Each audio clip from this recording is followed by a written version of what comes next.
J'avais pas la force de répondre à ma mère car les mots qui sonnaient dans ma tête étaient: Déborah, tu es un échec.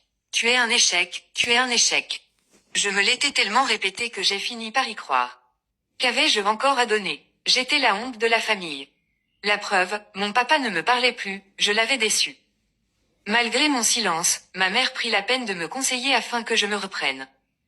Elle me dit: Ma fille, tu es encore jeune et pleine d'avenir. Certes, tu as fait des erreurs et tu vivras avec les conséquences de tes actes. Personne ne les porteront à ta place. À toi de décider si tu veux te relever ou sombrer.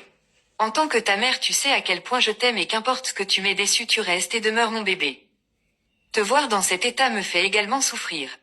Tu es pourtant jeune et tu as la vie devant toi. T'es-tu posé la question de savoir avec qui ton bébé reste la plupart du temps?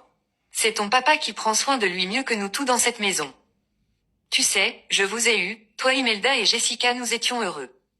Cependant, pour combler le bonheur de ton père, je n'ai malheureusement pas pu lui donner un garçon.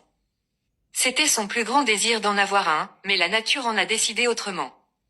Aujourd'hui, je découvre une autre facette de ton père, il est tout heureux et ses yeux rayonnent de joie lorsqu'il joue avec son petit-fils.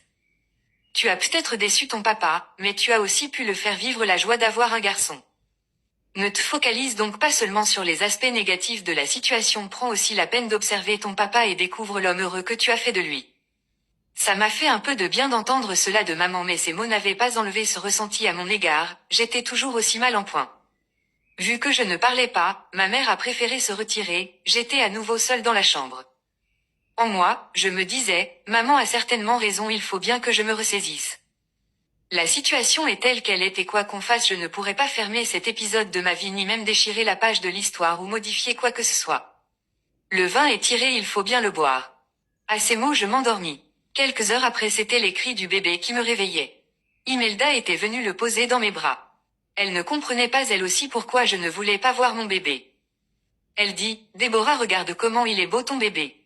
Tu sais, jusqu'à présent nous ne lui avons pas encore donné de nom, on attendait ton retour pour que tu le fasses. Nous tous avions si peur pour toi, papa encore plus, car tu pouvais voir sur son visage qu'il était meurtri. Lorsque tu es sorti du coma, il était tout en joie, même sans l'exprimer, ça se voyait sur son visage.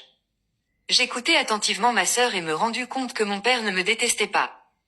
Une chose encore qui était rassurante pour moi. Je pris mon bébé dans les bras et j'observais ses traits de beauté. Je lui donnerai le nom complet de mon papa.